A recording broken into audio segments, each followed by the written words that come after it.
Hey everyone, this is Matt with Learn Everything About Design, and in this video, we're going to tackle another mechanical iris. I've got a couple of these planned. It seemed like they were pretty well received, so we're going to talk about this style iris today.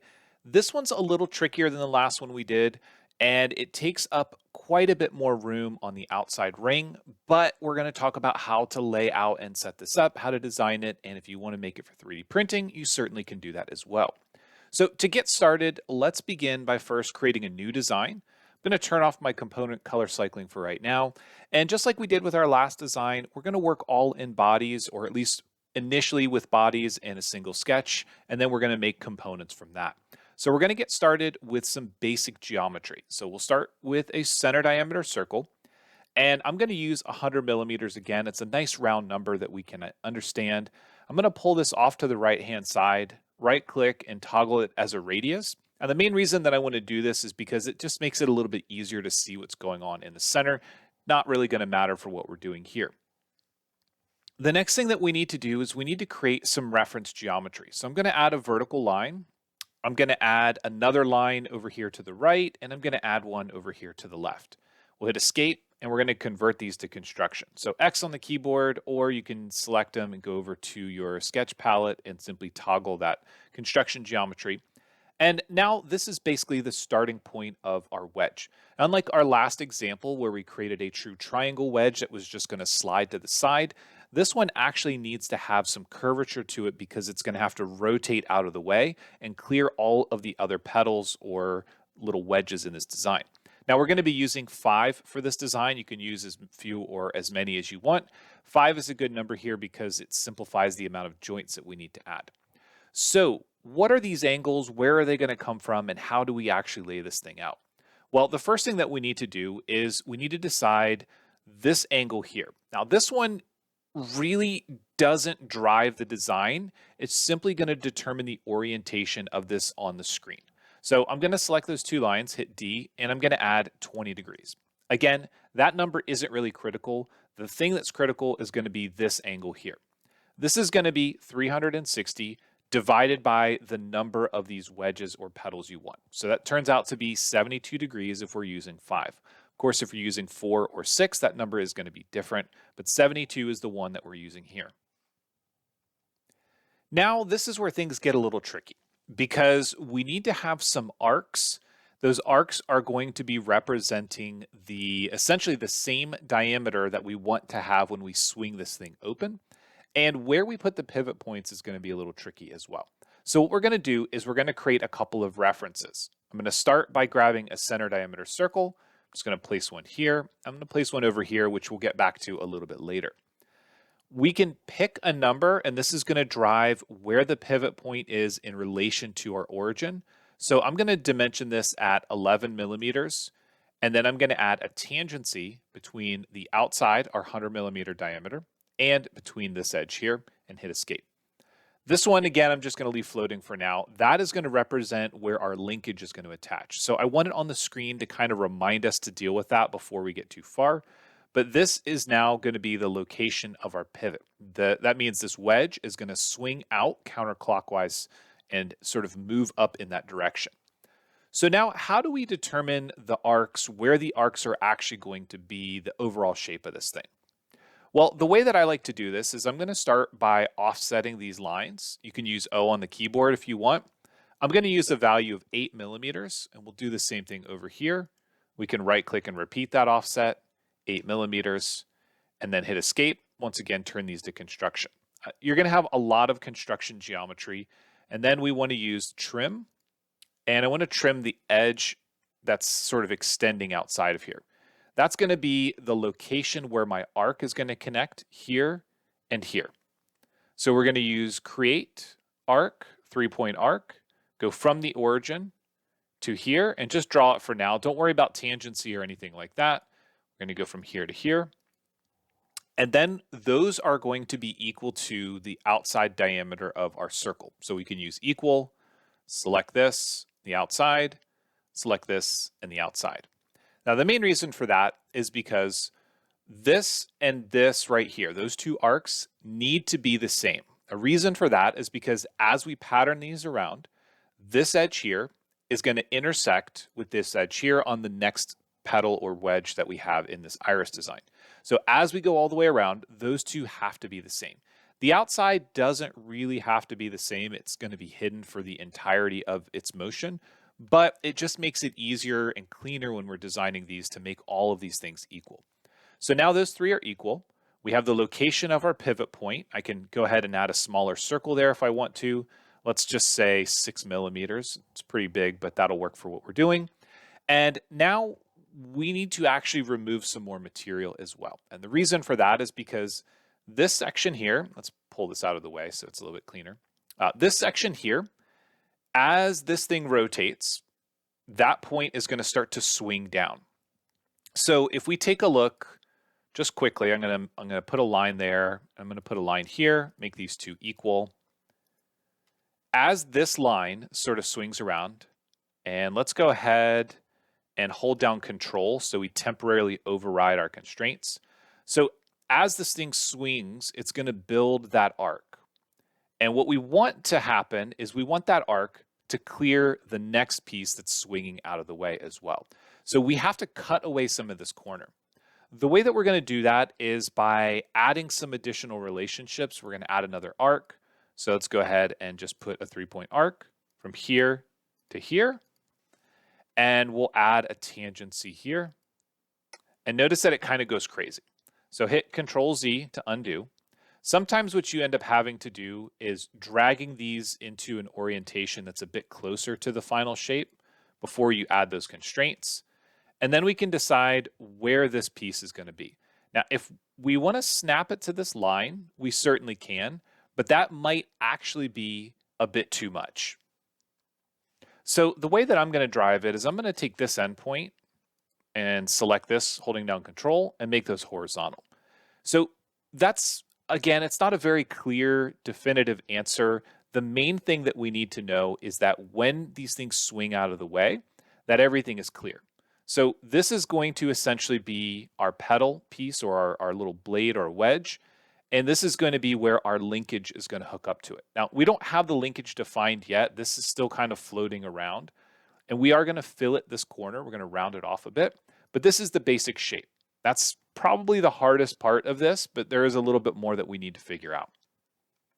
So how do we decide where this is going to be? Well, I'm going to make it the same 11 millimeters that I used over here for consistency. And then, once again, I'm going to use tangent relationships with the 100 millimeter circle and with this arc as well. Now, this one here is going to be probably a bit trickier. And the way that we're going to build this, if we are to 3D print this, is I'm going to have a link that sits on top of this, but you could certainly do it so that you cut away a portion of this design and just have like a wedge there. But I'm going to go ahead and convert that to construction. And I'm going to use the same 6 millimeter diameter. And actually, let's go ahead and delete that. And we'll just make these equal so I don't have so many dimensions in here. And let's move that out of the way.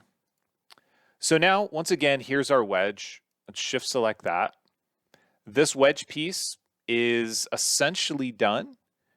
But we want to add a bit more to this, this sort of sketch here. We want to help define the entire design. Now, you don't have to do this. This is something that is kind of a bit of personal preference, but I'm going to add a couple more circles here. And these circles are going to define the overall outside diameter of this entire thing. And then this is going to be the ring that's going to sort of rotate around. That's going to allow us to actuate it. So if we go back to this design, we're basically going to be building this ring here. And this ring, let's go ahead and revert that. This ring can sort of spin around left and right. And what we're doing now is we're going to sort of define the rest of this. Now, one thing that you'll have to keep in mind is as you begin changing these dimensions, the distance from this petal to here, plus whatever sort of thickness or gap we need between this link and the inside wall here, that's going to be how much room you need. That's quite a bit, unfortunately. So to get that distance, we're going to use a line. We're going to go from this intersection point here, which again, that's going to be rounded off. And we're going to go down to somewhere around the midpoint. And then we're going to use D to dimension this. And it looks like we have 41, we'll create it driven, 41.955. So convert that to construction because We don't want these things to mess up our profile selection. So now we've got about 42 millimeters. That's going to be roughly the size that we need from our opening to this ring. Now we can actually define that by, again, D on the keyboard. We can make that equal to this value to make it exact if we want. And you can start to see, again, that's a lot of space. This is not an ideal iris mechanism if you're trying to get the thinnest possible design. That's the one that we're going to cover in the next video. Then we need to decide how wide this outside ring needs to be. Again, D on the keyboard. We can make it as thick or as thin as you want. You don't need to worry too much about mechanical forces for what we're doing here. If you're designing this for some sort of purpose, you need to take those things into consideration. But a small pin and a slot up here will work just fine. Now, how much of a slot do we need? Again, these numbers are going to come a bit from the size of the petal and how much motion, how much swing it needs to have, how many of these petals you have. For 5 petals, I found that about 25 degrees is fine. That slot can start from directly center. So if we go to, let's say, a center point arc slot, we can go from here to there, and then we can just sort of drag this down 25 degrees and hit enter to accept. And then I'll make this 5 millimeters. And then just make sure that this is vertical here. And then we need to give this a diameter, or a radius in this case. So I'm going to say 100. It looks like it pushes it out a bit far. Let's make this 2.5 millimeter radius. And let's bring this in a bit. Let's say 98. Let's go down one more, 97. And you can see that the angle didn't keep, unfortunately. So what we need to do is we need to add a line here, going down to the origin, make it construction, and then dimension it to this vertical line. We'll give it 25 degrees. You can always come back and change these dimensions, but for right now, I think that these are going to be good. The last little bit that we need to figure out is where the linkage is going to mount and the shape of the linkage itself. There are a few factors to consider here when we're thinking about this linkage. First off, it is going to have to go from this position because of the counterclockwise rotation. We're going to be going up and to the left. And I'm going to just, let's say, snap right there. The distance of this line is going to drive a few things. So as the distance gets shorter, then the speed at which these things open will change. The amount of rotation that we need is going to change. So you can play around with these numbers and kind of figure out what works for you. What I'm going to do is I'm going to add an angle here. So D on the keyboard. And I'm going to use 125 degrees. And again, that's just, it doesn't have to be precise. Really with this design, the main thing that you need to make sure is precise is going to be the shape of this petal here. These have to match, and the sort of the pivot point location, that's critical, that's important. If you start to move the pivot point, let's say all the way over here, then what's going to end up happening as this thing swings, there's going to be a gap, a big gap between the next petal that's over.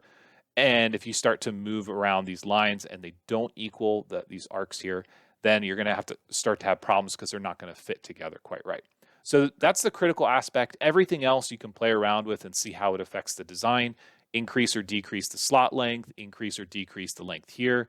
You can even bring this ID in a bit and maybe make cutouts to save a little bit of space, but you're still going to have quite a bit of space to deal with these. So let's go ahead and add some circles. I'm going to go ahead and we will put, let's say, 11 millimeters just because we've used it everywhere else. Might as well. And when this thing swings, so we're going to have basically an arced piece here. It could be straight. There's really nothing saying that it has to be an arc. But if we go back to this design, as these things swing open, having this be arced, if you need it to nest as tight as possible, is going to be important. If you don't care and you're just looking to build the mechanism, then you can make them a straight line. It's not really going to affect anything. But again, as you're trying to get as much space as possible, that's when these things need to be arced and they need to match the radius or the diameter value of that inside there. So for us, let's go ahead and add an arc. I'm going to go from here to here, and then I'm going to make it equal to this inside. And you can see that it says it's underdefined for some reason. Let's go ahead and delete it and let me try again. So we'll grab another arc and go from that point to that point, and then we'll use equal constraint. And for some reason, it still says it's underdefined. I'm not really sure why, but it should be fully defined. That should not be a problem. If we try to give it a dimension, yeah, it's telling us it's overdefined. All right. I don't know why that's saying it's underdefined, unfortunately, but let's go ahead and try it one more time. And I'm going to give it a dimension now. And I'll just say 75 millimeters. All right, so now let's take this, we're going to offset it.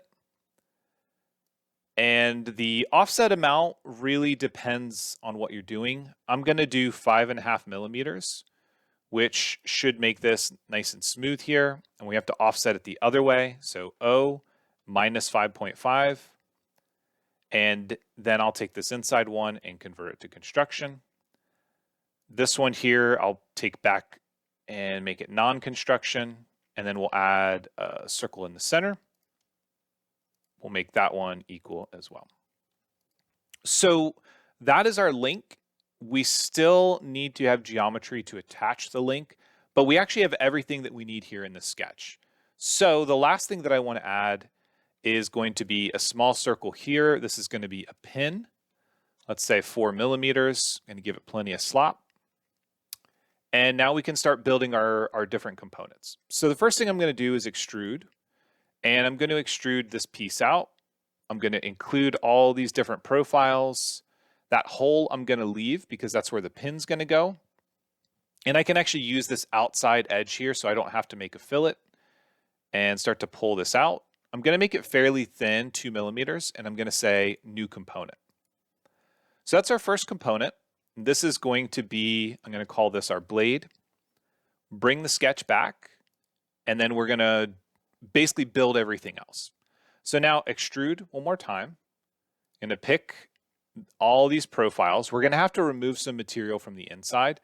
This is going to get a little bit of a pain to select all these profiles. You can do a box selection if you want, but it's honestly, it's not too many. So I'm just going to grab everything, and I'm going to go back and I'm going to add holes later. It's not necessarily something I have to do, but because I'm going to pattern everything, I want to make sure that I go back and I add those holes later. It makes it easier to pattern. Now that we have everything, I'm going to pull this down as the base. I'm going to make this thin as well, 2 millimeters. Looks okay. We'll make this a new component. And we'll go back to our front view. This is going to be our base. And next, we're going to extrude our ring on the outside. And I'm going to include this geometry because we're going to add everything back at the end. And this is going to come up.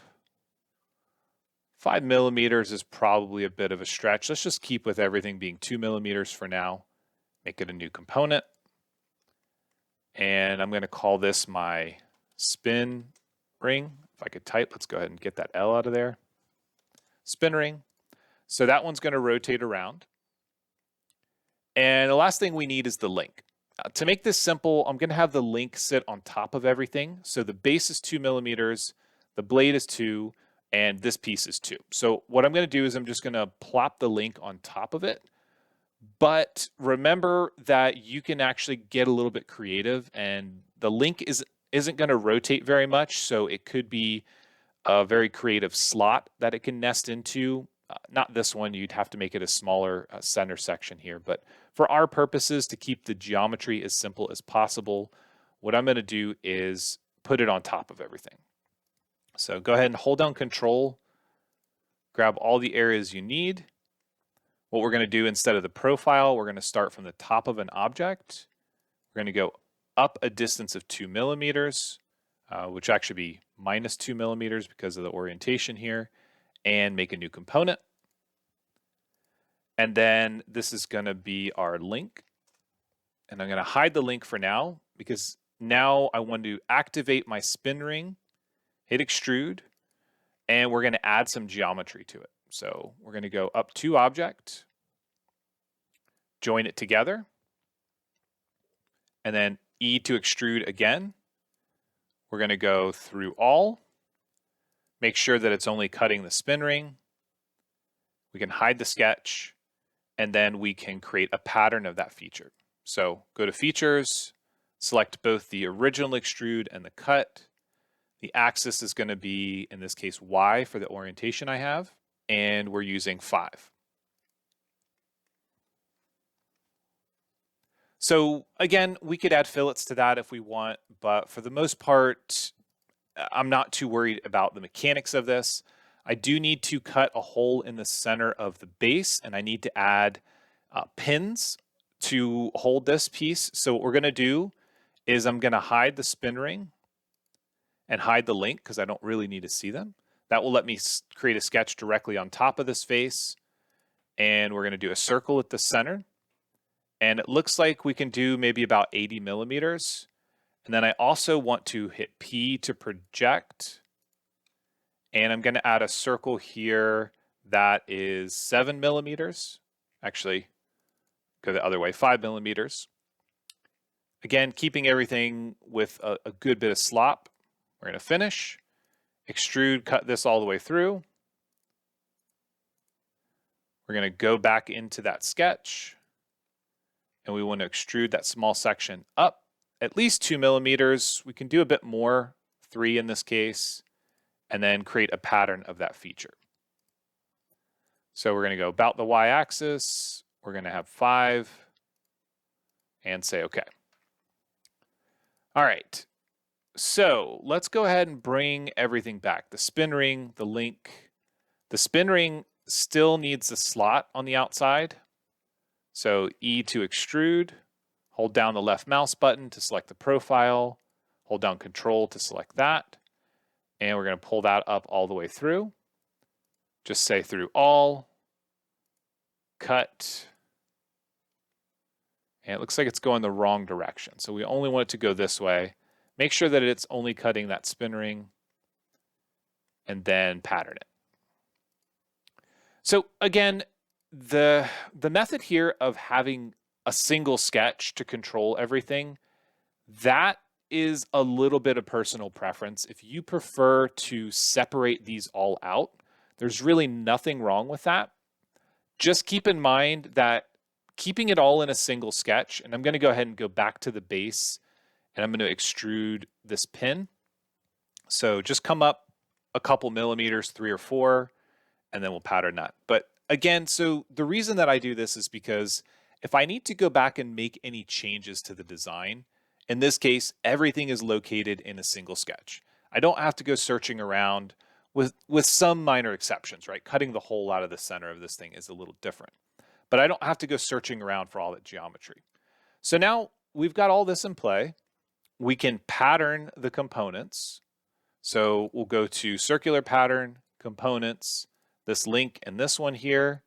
The axis, again, is going to be Y. We're going to do 5. And then now all we need to do is add all of the joints or constraints. This is a great time for us to save this, though. So we're going to call this mechanical iris. I'm going to call it type 2. I don't know if it has an actual name. The base piece we're going to have as pinned, and then all the rest of the pieces are going to get added. At this point, I like to turn on component colors. Makes it a little bit easier to see. We'll start with assemble, as-built joint. Make sure the type is set to revolute. We're going to go between the spin ring and the base, and we'll just pick the center. Let it spin. Remember that we've got a max and min, or 25 degrees. That's going to be our limit, at least right now, so you can kind of see where we're going here. And next we're going to go and add an as-built joint. We'll do revolute between this, and we'll add it here. In this case, we could add some pins to the spin ring, and I might do that if I go to 3D print this.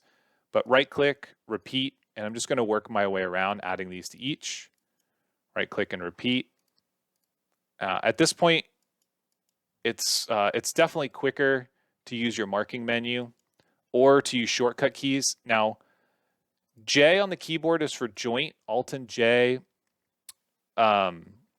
is for the as-built joint, or Shift and J, sorry.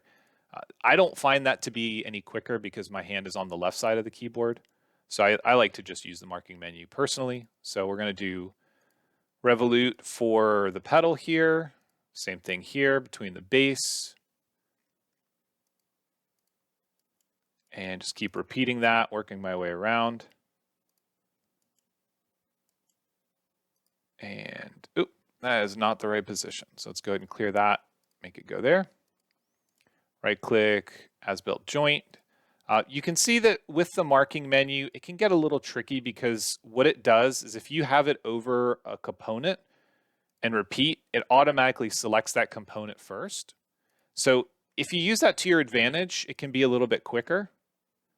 But if you're not ready for it, it can be kind of a pain. So just make sure that you play around with the selection and just get comfortable with holding it over the next thing that you want to join.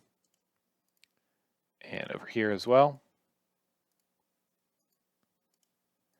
And that should be everything, except we now need to potentially add another motion link. But in the last one, we used the motion link simply because that was the easiest way to define this. You can see now everything's working as intended. However, the 25 degrees isn't quite enough. So what we're going to do is we're going to go to joints, that first revolute joint. We're going to edit the motion limits, and I'm going to take it out to 30 degrees. Now, I can go out to 30 degrees without changing the physical geometry and find out where that position is. So it looks like somewhere around there. It's 27 degrees.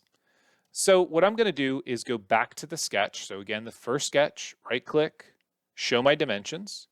I'm going to change this to 28 degrees. It automatically updates everything else. I'm going to go back to my motion limits on the first joint. We'll set it to 28 degrees and then just check the motion. So now everything looks pretty good. I only had to go back to that one location, and that made it quite a bit easier to fix.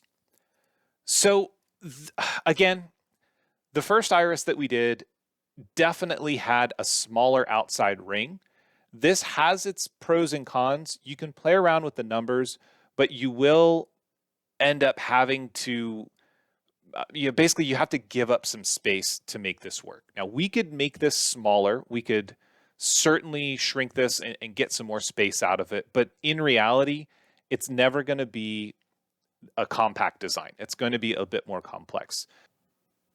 If you take a look at the description of this video, you'll find a download link for this version of the iris that we just designed. Now, this is a more optimized version. I have tightened it up as much as possible, and I've set it up so that it can be 3D printed. Now, if you want to 3D print this on your own, then again, make sure that you pay close attention to things like the gaps and tolerances between the parts, and note that everything is just sitting on top of each other and nothing actually screws together or fastens. If you want to make changes to the design, you can certainly add screw bosses and screw all the parts together so that it can be held together. But for the purposes of our video, it's all ready to be printed. And again, this is an optimized version, getting as much space as possible out of this design.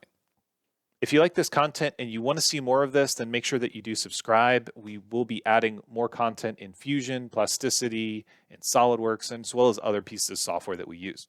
So, as always, thanks for watching, and we'll see you in the next one.